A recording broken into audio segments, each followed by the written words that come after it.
Like I see it for you. Okay, we're good. Doesn't matter. Alright. I'm Ryan Mullen, and I'll be playing Peter Stockman. I'm Matt Crutzen, and I'll be the doctor. I'm Melissa Feldchamp. Lauren Ligby. Stefan Gula. Alright.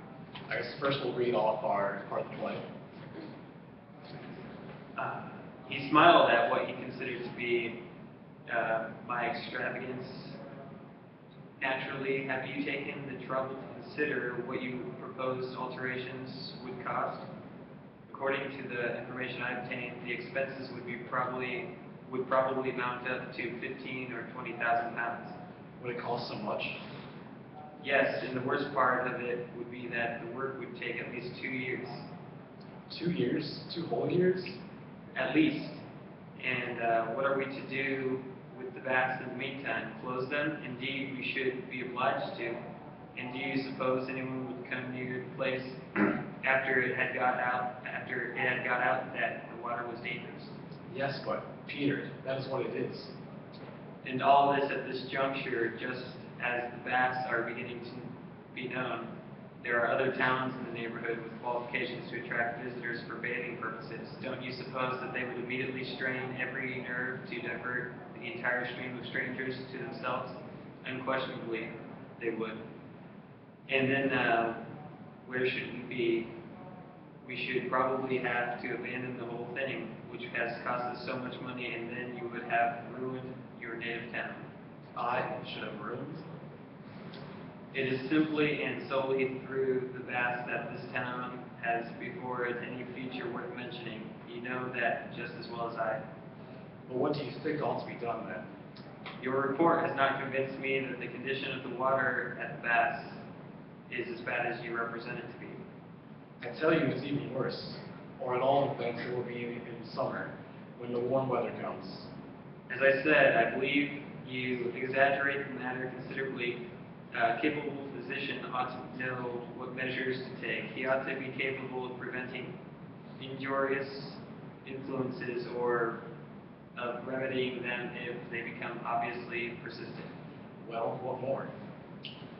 The water supply for the baths is now an established fact and in consequence must be treated as such, but probably the committee at its discretion will not be disinclined to consider the question of how far it might be possible to introduce certain improvements consistently with a reasonable expenditure.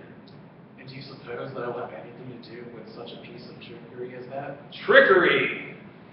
Yes, it would be a trick, a fraud, a lie, a downright crime towards the public, towards the whole community. I have not, as I remarked before, been able to convince myself that there is actually any imminent danger. You have. It is impossible you should not be convinced. I know I have represented the facts absolutely, truthfully, and fairly. You know it very well, Peter. Only you won't acknowledge it. It is owing to your action that both the baths and the water conduits were built where they are, and that is what you won't acknowledge, that damnable blunder of yours. Who? Do you suppose I don't see through you? And even if that were true, if I perhaps guard my reputation somewhat anxiously, it is in the interest of the town. Without moral authority, I am powerless to direct public affairs, it seems, to my judgment, for the best of the common good.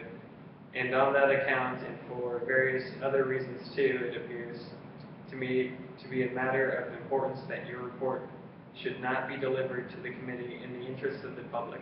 You must withhold it. Then later on I will raise the question and we will do our best privately, but nothing of this unfortunate affair, not a single word of it, must come to the ears of the public.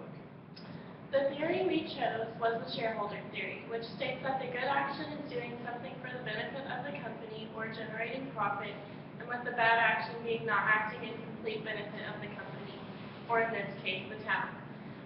In this case, the mayor of the town is acting with the town's prosperity in mind.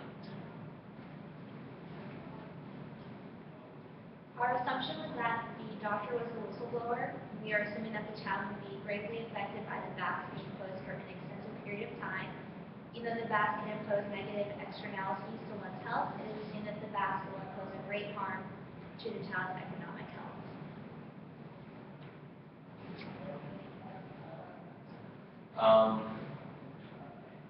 And as well as like tying to the modern age and how both people say and back then would view this as that today, I believe we still view it in the same way where with coal towns, they would rather have the coal mine or the factory open and providing jobs and revenue for the town, whereas being shut down and causing economic burdens on the town.